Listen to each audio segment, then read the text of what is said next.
ایک افسوسناک خبر سے آگاہ کرتے چلیں۔ سفیان امتیاز، جس کی عمر 3.5 ماہ تھی، یہ بچہ انتقال کر چکا ہے اور یہ بیرنگلی جلیاری ملا کا رہنے والا ہے۔ اچانک یہ بخار کے عارضے میں مبتلا ہوا، جنہیں اسپتال داخل کرایا اور جاں بر نہ ہو سکا۔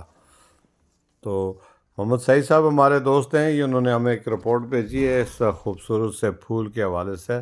تفصیلات انہی کی اس رپورٹ میں دیکھتے ہیں۔ وہ اپنی لطافت کو پا نہ سکا، کھلا ضرور مگر مسکرا نہ سکا۔ 3 ماہ کا وہ ننھا سا وجود، جیسے کسی باغ میں ابھی ابھی کھلا ہو پھول ہو، یا گلابی رخسار، معصوم آنکھیں اور وہ کمزور سی نازک سانسیں جو زندگی اور موت کے درمیان ایک نازک پل پر جھول رہی تھی۔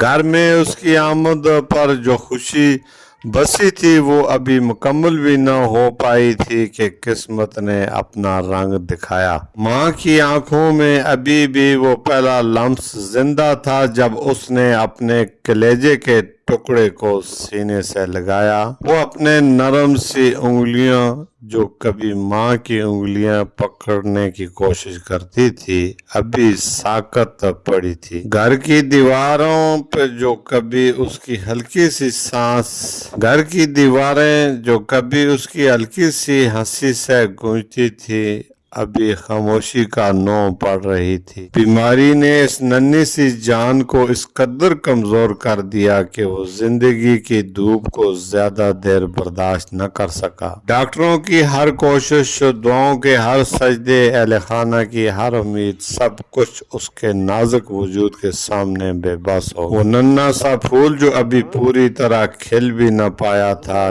کہ وقت سے پہلے ہی مرجھا گیا، مگر اس کی خاموشی میں بھی ابھی ایک عجیب سا پیغام تھا۔ یہ زندگی کتنی مختصر اور کتنی قیمتی ہے، اور انسان کی بے بسی کتنی گہری۔ ماں نے آخری بار اسے دیکھا تو یوں لگا جیسے وہ مسکرانے ہی والا ہو، مگر وہ مسکراہٹ ہمیشہ کے لیے ادھوری رہ گئی۔ گھر کے آنگن میں ابھی بھی اس کی خوشبو بسی ہے، اور وہ ہر آنکھ سے ایک ہی دعا نکلی، یا اللہ ایسے ننھے پھولوں کی، یا اللہ ایسے ننھے پھولوں کو اپنی رحمت کے سائے میں جگہ عطا اور والدین کی بخشش کا ذریعہ۔ کیمرہ ٹیم کے ساتھ میر افضل گلزار، DMM نیوز، مانسہر۔